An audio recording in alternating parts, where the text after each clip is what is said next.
boa noite. Eu sou Rosiane Kennedy. A partir de agora você confere com a gente as notícias que circularam hoje nos corredores do poder. A Polícia Federal indiciou o empresário Eike Batista, o ex-governador do Rio, Sérgio Cabral, e outras pessoas suspeitas de envolvimento num esquema de corrupção. No Espírito Santo, o governador, licenciado Paulo Artung, falou hoje pela primeira vez sobre a situação da violência no estado. Ele classificou de chantagem a greve dos policiais militares. E o Ministério da Defesa anunciou que mais homens da Força Nacional e das Forças Armadas irão para o estado para reforçar a segurança nas ruas. Tudo isso e muito mais a partir de agora aqui na TV Brasil e na Rádio Nacional.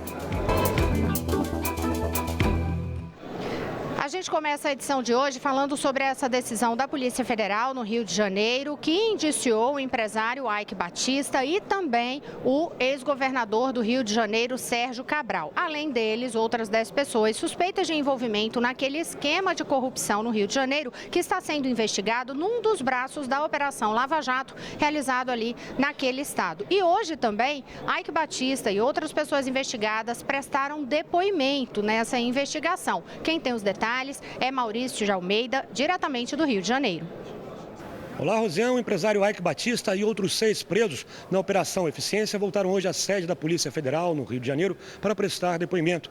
Depois do depoimento, o advogado de Eike Batista informou que o cliente não falou nada, assim como fez na primeira vez que esteve aqui na Polícia Federal. Segundo o advogado de Eike Batista, ele só vai falar em juízo, mas garantiu que o cliente vai esclarecer todas as dúvidas da Justiça. Sérgio Cabral e Eike Batista permanecem presos no complexo penitenciário de Jericinó, na zona oeste do Rio de Janeiro.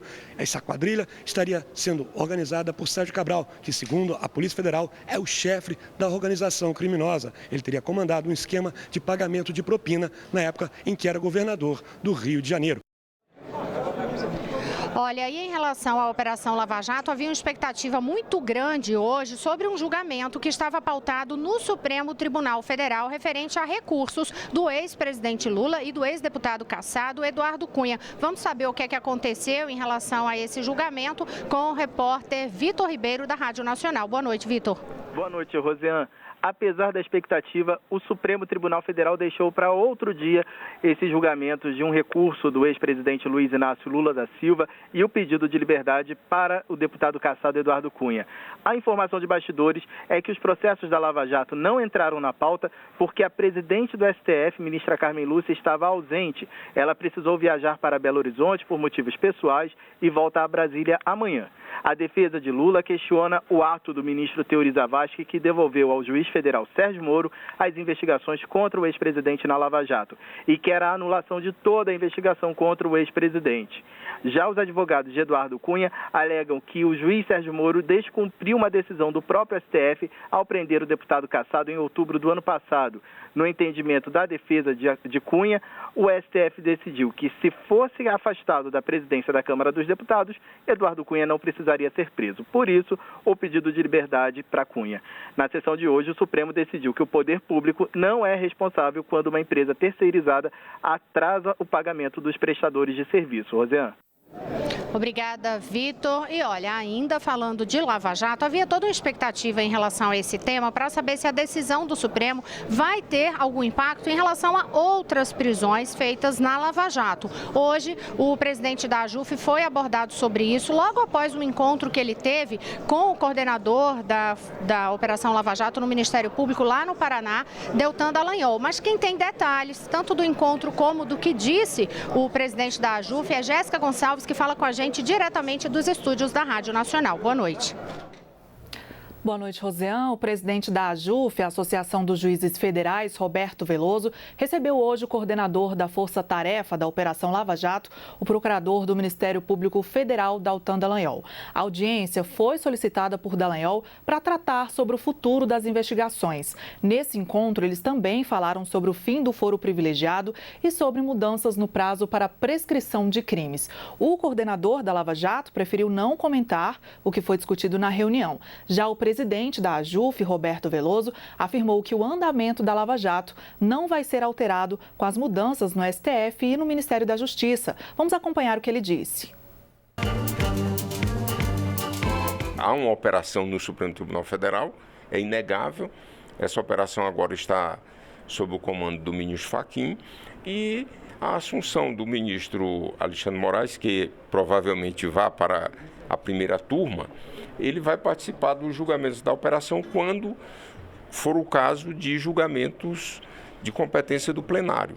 Portanto, ele não participará diretamente da Operação Lava Jato, porque a Operação Lava Jato ela está atualmente na segunda turma. Só em casos excepcionais é que há um julgamento pelo plenário.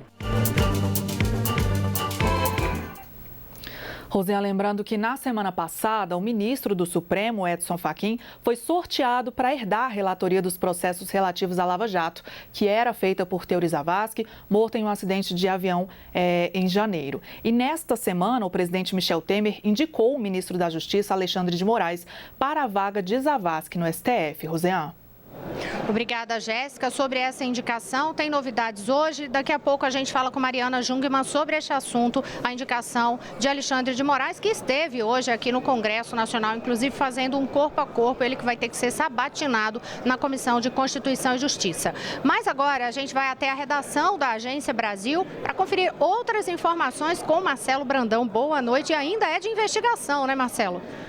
Boa noite, Rosiane. Boa noite a todos que nos assistem pela TV Brasil e nos ouvem pela Rádio Nacional. Bom, membros da oposição da Colômbia vão pedir a renúncia do presidente Juan Manuel Santos, caso fique confirmado que a campanha eleitoral do mandatário recebeu dinheiro de propina da Odebrecht. A construtora brasileira reconheceu em delação premiada a prática de suborno em diversos países latinos e que teria pago cerca de 11 milhões de dólares em propinas na Colômbia entre os anos de 2009 e 2014. Os pedidos de renúncia do presidente surgiram após o procurador-geral do país, Néstor Martínez, informar que a campanha de 2014 de Santos teria recebido cerca de 1 milhão de dólares da empresa brasileira. Já no Peru, o ex-presidente Alejandro Toledo teve pedido a sua prisão preventiva. O pedido foi feito pelo promotor, que investiga o pagamento de propinas pela Odebrecht no país. Jorge Barata, ex-diretor da companhia no Peru, confirmou às justiças brasileira e peruana que Toledo recebeu 20 milhões de dólares em propinas para garantir a empreiteira nas obras de construção da Estrada do Pacífico, obra que liga os dois países. Toledo governou o país entre 2001 e 2006. A polícia já fez uma operação de busca e apreensão em sua casa. Toledo, que está na França, nega as denúncias e diz que está se sentindo perseguido por seus inimigos. Rosiane. Obrigada, Marcelo. Daqui a pouco ele volta com outras informações. Agora, a gente tem também detalhes sobre uma outra investigação que é referente àquelas denúncias e questionamentos em relação à chapa Dilma Temer na campanha de 2014. E aí teve hoje tomada de depoimentos sobre esta apuração na Justiça Eleitoral. Teve tomada de depoimento desse caso lá em São Paulo e a gente vai conferir as informações diretamente de lá. Rosiane, 5 testemunhas no processo que investiga irregularidades na chapa Dilma Temer na campanha de 2014 começaram a ser ouvidas hoje no Tribunal Regional Eleitoral aqui de São Paulo.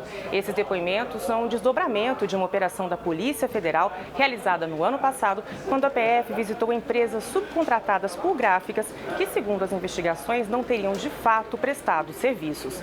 2 das testemunhas já prestaram depoimento, são donos de gráficas e disseram que os serviços foram prestados dentro da lei. As defesas do presidente Michel Temer e da ex-presidente Dilma Rousseff conversaram com os jornalistas. O advogado de Temer, Gustavo Bonini, disse que nem o presidente, nem o partido dele, o PMDB, foram os responsáveis pela contratação das gráficas e defendeu que eventuais suspeitas sejam apuradas fora do TSE. Já o advogado da ex-presidente Dilma Rousseff, Flávio Caetano, rebateu dizendo que a campanha é uma só e disse que todos os serviços contratados durante a campanha foram produzidos e entregues pelas gráficas e que já juntou aos autos documentos que comprovam isso. Essa ação foi movida pelo PSDB logo após a eleição de 2014 e acusa a campanha de ter sido abastecida com dinheiro de propina da Petrobras. Na ação, o PSDB pede que a chapa seja cassada e é isso que o TSE vai decidir. Essas foram as informações, portanto, de Vanessa Casalino, que falou com a gente diretamente de São Paulo. Eu vou voltar ao Supremo Tribunal Federal a conversar com o nosso repórter da Rádio Nacional, Vitor Ribeiro, porque ele tem informações sobre uma decisão da Justiça em primeira instância a respeito da nomeação do ministro Moreira Franco. Vitor, saiu decisão aí para suspender essa nomeação? Você está com esse documento já na mão, né? Isso mesmo, Rosiane. A Justiça Federal aqui em Brasília suspendeu agora à tarde a nomeação do ministro Moreira Franco para a Secretaria-Geral da Presidência da República. A decisão, em primeira instância, tem caráter liminar e atende uma ação popular apresentada por 3 cidadãos.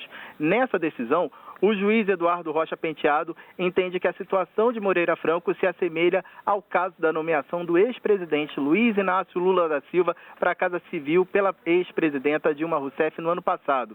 Na ocasião, o ministro do Supremo Tribunal Federal, Gilmar Mendes, suspendeu a nomeação de Lula por entender que a medida foi tomada para conceder foro privilegiado ao ex-presidente e evitar que ele fosse julgado nas ações da Lava Jato pelo juiz federal Sérgio Moro. Moreira Franco foi citado em delação premiada da Odebrecht e com essa nomeação também passa a ter foro privilegiado. O Palácio do Planalto ainda não comentou a liminar e cabe recurso. Rosiane. Obrigada, Vitor. Olha, aqui no plenário do Senado já começou a ocorrer repercussão em relação a isso. O líder do PMDB, ex-presidente do Senado, Renan Calheiros, ele reclamou na tribuna do plenário do que disse que mais uma vez há uma interferência de juiz da primeira instância em relação ao STF. Ele chegou a usar o termo afronta. A Mariana Jungmann está aqui do meu lado, ela acompanhou também outras declarações. Eu só vou lembrar uma coisa, o Vitor ressaltou, né? O Planalto ainda não se manifestou. Eu estou recebendo a mensagem aqui pelo telefone celular da assessoria do próprio ministro Moreira Franco neste exato momento, dizendo que a Advocacia Geral da União vai se manifestar sobre o assunto e que Moreira deve também emitir uma nota ainda hoje. O fato de ser a Advocacia Geral da União é justamente porque é uma ação contra a União, um ministro de Estado. Então, a assessoria de Moreira acaba de me mandar essa mensagem dizendo que a Advocacia Geral da União vai se manifestar para dizer, inclusive, qual vai ser a questão de recurso. E da reclamação já de Renan Calheiros, ele fez essa queixa de que, mais uma vez, um juiz de primeira instância afronta o Supremo Tribunal Federal, pelo entendimento justamente de Renan Calheiros, de que o caso de pessoas com foro privilegiado aqui tem que ser tratados, casos têm que ser tratados diretamente ou questões com o governo federal diretamente no Supremo Tribunal Federal. A oposição também falou, né, Mariana? Boa noite. Quem comunicou ao plenário do Senado, inclusive, foi um senador de oposição, o senador Randolfo Rodrigues, da Rede Sustentabilidade, que comunicou ali sobre essa decisão. Imediatamente, Renan Calheiros se manifestou, como Rosiane Kennedy disse, e Renan Calheiros lembrou o episódio que envolveu o ex-presidente Lula, quando a ex-presidente Dilma tentou nomeá-lo ministro também e foi impedida por uma decisão judicial. Aí eu conversei também com o ex-líder do PT, o senador Humberto Costa, e perguntei o que ele achava dessa decisão. Ele disse que, assim como no caso do ex-presidente Lula, ele considerava que era uma decisão equivocada, ilegal e que é um erro juízes de primeira instância tomarem decisões desse tipo com relação a ministros. Nesse caso, um alinhamento em relação ao pensamento de oposição e governo, né? Ele disse que não havia como ser contraditório nesse momento. Se na época do presidente Lula a posição do PT foi de crítica àquela decisão, agora não poderia ser outra, é de crítica também. Obrigada, Mariana. E ao longo do noticiário, se tivermos novas informações sobre este assunto, você confere com a gente. No próximo bloco, você vai saber da situação da violência no estado do Espírito Santo e o que disse o governador Paulo Artung. Daqui a pouquinho, eu volto já.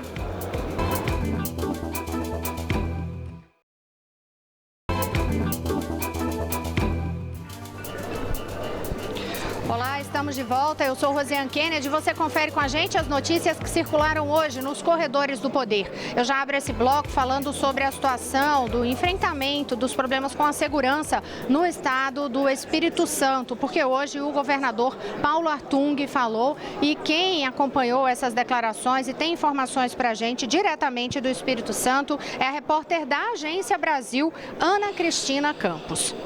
Boa noite, Rosiane. O governador licenciado do Espírito Santo, Paulo Artung, disse nesta quarta-feira que o governo está sendo chantageado pelos policiais militares, que estão sem patrulhar as ruas das cidades do estado há 5 dias, o que tem causado uma grave crise na segurança pública. Ele também fez um apelo para que os PMs voltem ao trabalho imediatamente e lembrou que quem está sofrendo com a paralisação é o cidadão capixaba. Artung deu as declarações em entrevista à imprensa na residência oficial do governo, em Vila Velha. Vamos conferir o que disse o governador. Querem chantagear o governo, chantagear a população, que vai acabar pagando essa conta. Quanto custa um aumento desse? Vocês sabem? Aplique esse percentual que os políticos ontem se reuniram escondido para pedir ao governo. Aplique. Custa R$500 bilhão. Aonde nós vamos arranjar R$500 bilhão? Nós precisamos não sucumbir à chantagem corporativa que marca esse país. Senão, nós não vamos ficar de pé. Isso é a mesma coisa que sequestrar a liberdade, o direito do cidadão capixaba e cobrar resgate. Artung está licenciado do cargo por causa de uma cirurgia para a retirada de um tumor na bexiga. Por recomendação médica, ele permanecerá em repouso e só deve reassumir o cargo na semana que vem. César Conalgo continua como governador em exercício. Ele informou que vai pedir o envio de mais agentes da Força Nacional e militares das Forças Armadas ao governo federal para se juntarem os 1.200 homens que já estão patrulhando a região metropolitana de Vitória. Segundo Conalgo, o governo está apostando no diálogo com os policiais militares e seus parentes e está aberto a novas reuniões. Ele também afirmou que é um movimento articulado para desorganizar a segurança pública no Estado, mas não quis mencionar quem são os atores políticos que estariam interferindo nas negociações. Para o governador em exercício, a população está vivendo em cárcere privado. As manifestações no Espírito Santo começaram na última sexta-feira, quando parentes de policiais militares, principalmente mulheres, passaram a bloquear a saída de viaturas dos batalhões. Eles reivindicam reajuste salarial e o pagamento de benefícios para os policiais. É com você, Rosiane. Obrigada, Ana Cristina. Olha, a gente vai continuar falando sobre a situação do Espírito Santo, mas antes, só para informar a respeito do assunto que abordamos no final do bloco anterior, que foi a decisão de juiz em primeira instância da Justiça Federal suspendendo a nomeação do ministro Moreira Franco. A Advocacia Geral da União acabou de informar que vai recorrer dessa decisão. Agora a gente volta a falar sobre essa situação no Espírito Santo. Quem tem outros detalhes é Marcelo Brandão, na Agência Brasil. Rosiane, os policiais civis do Espírito Santo estão parados até a meia-noite de hoje. A paralisação é em protesto pela morte de um investigador na cidade de Colatina, na região norte do estado. Ontem, esse agente foi morto em serviço na tentativa de evitar um assalto. A princípio, essa paralisação é por poucas horas, até meia-noite. Mas as entidades da Polícia Civil não descartam uma greve por reajuste salarial e melhores condições de trabalho. É exemplo do que já tem feito a Polícia Militar. O Sindicato dos Policiais Civis do Espírito Santo fará uma assembleia amanhã à tarde para tratar do assunto. A categoria apoia o movimento dos policiais militares, que há 5 dias deixaram de fazer o patrulhamento das ruas. Rosiane. Obrigada, Marcelo. E olha, hoje é informação de bastidores, Eu fui e conversei com o ministro da Defesa, eu telefonei para o ministro agora à tarde, conversei com ele diretamente e o ministro da Defesa me informou que ainda serão enviados ainda hoje homens, da Força Nacional de Segurança, serão 100 homens. Haverá também um reforço de 550 homens das Forças Armadas e a avaliação que o ministro Raul Jungmann fez nessa conversa comigo, ele disse que inclusive conversou com o governador Paulo Artung. Ele disse que a avaliação dele neste momento é que desde que as tropas federais começaram a chegar no Espírito Santo, houve pelo menos uma redução da sensação de insegurança da população local. E o ministro Raul Jungmann ressaltou que o número de homens das forças federais que estão atuando já nas ruas, por exemplo, em Vitória, já corresponde a número superior do que havia de policiais militares atuando também.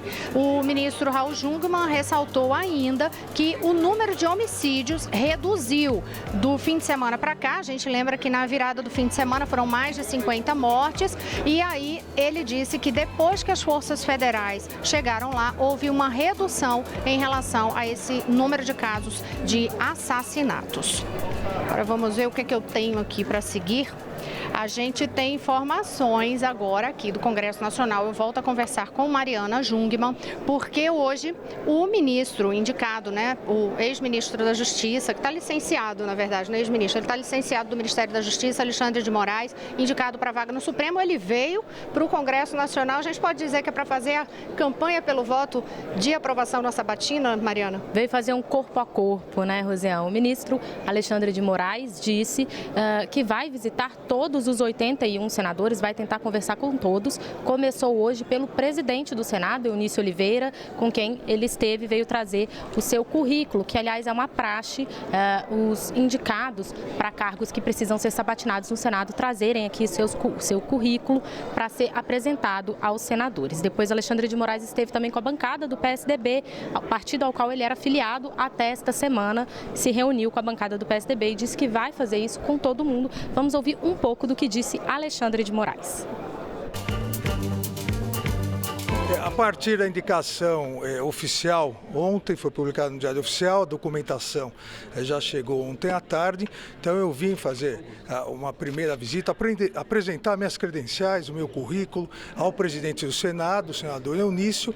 A partir de agora eu vou visitar os 81 senadores, não só os senadores da Comissão de Constituição e Justiça, mas todos os senadores, porque é constitucionalmente a função do Senado analisar o meu currículo, analisar a minha experiência, para votar a eventual aprovação. Alexandre de Moraes vai ter que ser ainda sabatinado pela Comissão de Constituição e Justiça do Senado. A Comissão de Constituição e Justiça, inclusive, ainda não foi instalada esse ano, porque não havia definição do PMDB sobre quem seria o presidente. Essa definição saiu hoje, será o senador Edson Lobão, do PMDB do Maranhão. E aí a expectativa agora é que os demais partidos políticos indiquem os membros da comissão permanente e aí ela possa ser instalada até amanhã, Rosiane Kennedy, para que a sabatina do ministro possa ocorrer ali até o dia 22 desse mês. Olha, e aí também bastidores para vocês e lembrança, né? Memória de quem cobre política aqui. Esse corpo a corpo é algo tradicional de ocorrer mesmo em indicação de ministros ou de outras autoridades que têm que passar por sabatina no Congresso Nacional, no Senado, enfim.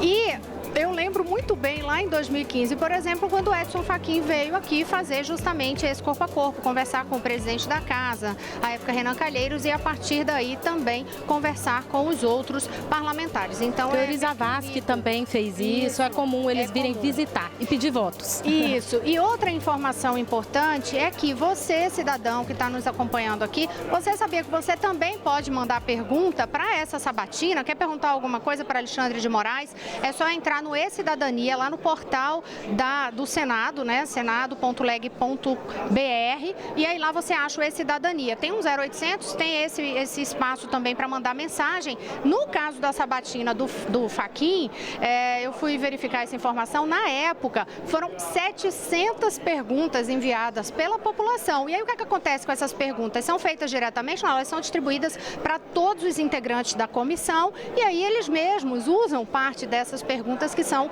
enviadas. Portanto, fica a dica aí se você quer fazer alguma pergunta em relação a essa sabatina. Agora a gente vai voltar ao estúdio da Rádio Nacional para conversar com Jéssica Gonçalves. Eu já disse que ela é a nossa repórter aqui do Corredores da área de educação e você tem novidades e novidade boa, né, Jéssica? Aumento aí de valores de recursos para merenda escolar. É sim, Rosiane, mais uma notícia sobre educação e dessa vez é notícia boa sim. A verba para a merenda escolar dos estados e municípios vai ser reajustada este ano. O anúncio foi feito hoje durante solenidade no Palácio do Planalto. O aumento será de 20% para as escolas de ensino fundamental e médio e de 7% para as outras modalidades, como pré-escolas e colégios de educação integral. Ao todo, serão 465 milhões de reais para o Programa Nacional de Alimentação Escolar, o PNAE, para atender a 41 milhões de estudantes. O ministro da Educação, Mendonça Filho, falou sobre a importância de uma refeição de qualidade nas escolas. Vamos conferir. Acesso à alimentação de qualidade, a merenda, popularmente conhecida, é uma condição indispensável para um bom aprendizado. Nós temos aí um quadro que demonstra que desde 2010 o valor da merenda escolar no Brasil não tinha qualquer que fosse o reajuste repassado para os governos estaduais e municipais, portanto, há 7 anos. A merenda escolar é fornecida a todos os alunos matriculados em escolas públicas que fazem parte da educação básica, composta por educação infantil, ensinos fundamental e médio e educação de jovens e adultos. Rosiane. Obrigada, Jéssica. E olha, hoje eu vou voltar aqui a conversar no Congresso Nacional com o nosso repórter de política também, o Pedro Henrique Moreira, porque teve uma tentativa de votar com urgência um projeto super polêmico que mexe aí com estrutura partidária. Conta pra gente rapidamente o que é isso. Olá, Rosinha, boa noite para você, boa noite para quem acompanha nos corredores do poder. Esse projeto, os dois pontos mais polêmicos, primeiro é um que retira aí a possibilidade de um partido perder o registro se tiver as contas rejeitadas pela Justiça Eleitoral. E o outro ponto polêmico é o que tira a possibilidade de o TSE publicar normas para o funcionamento dos partidos. Os deputados que aprovaram esse regime de urgência dizem que o TSE tem extrapolado as funções dele, que essas regras deveriam ser aprovadas aqui no Congresso por meio de leis. Olha, isso causou grande repercussão. O presidente do TSE, Gilmar Mendes, reclamou dessa tentativa de votação e o presidente da Câmara, Rodrigo Maia, então recuou, disse que o projeto não tem data para ser votada. Ele continua na pauta, mas o presidente da Câmara disse que vai conversar com a Justiça Eleitoral e com os líderes partidários para decidir aí como é que vai tocar a votação desse projeto. Rosiane. Agora, além do presidente da casa, outros parlamentares também disseram que não havia essa tentativa, né, de evitar punição ou tirar poder. É um assunto que vai render, né, Pedro? A gente não tem dúvida disso.